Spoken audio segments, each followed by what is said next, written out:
Ayan mga boss, good morning. So ayan, ipapakabit na natin yung engine bushing na nabili natin sa Honda. Ayan, dito sa Colomban Motor Shop and Accessories dito sa Batangas City. Ayan, so ang ating mekaniko si Boss Jason. Ayan, dati siyang naka Honda, ngayon nandito na, no, pinagkakatiwalaan nating mechanics. Papalitan na natin, 6 years na rin mga boss eh. Kaya bumigay na rin, ngayon lang napalitan sa loob ng 6 years, no, yung kanyang engine bushing tsaka link stopper. Gawa nung pag nanakbo tayo ay nagewang. Ayan, need na napalitan. Ayan mga boss, ang ating malupit na mekaniko si Boss Jason. Yeah. So visit nyo lang dito mga boss pag kayo magpapagawa sa May Colomban. Ito yung kanilang yan, tapat dyan sa Sias Fashion Shop, Colomban Cycle Accessories. Yeah.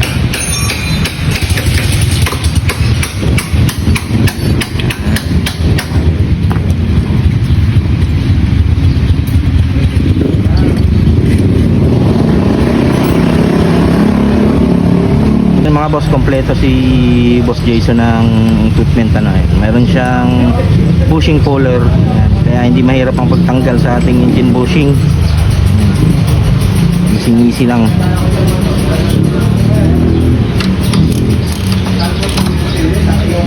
Yun, no? Pihit lang, tanggal na yan.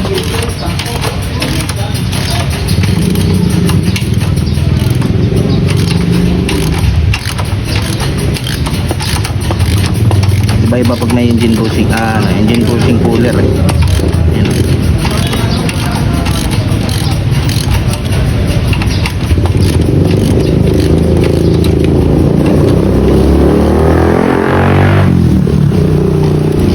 Yun, no, ang galagad, oh, easy.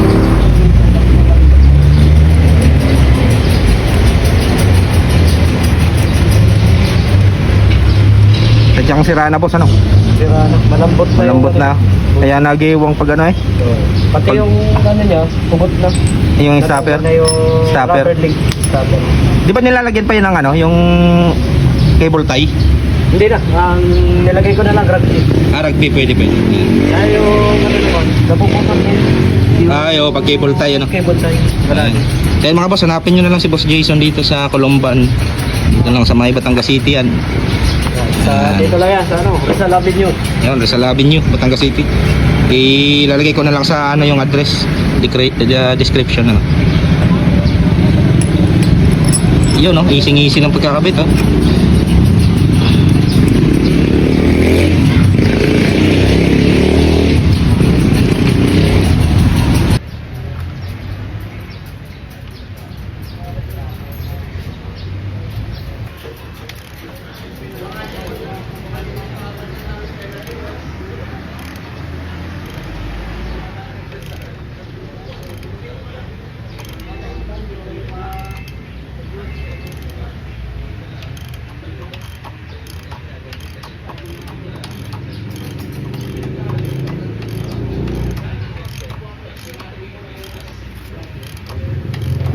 Ayan mga boss, ito yung lumang bushing natin, no. Talagang napaka ano na, wala na, oh.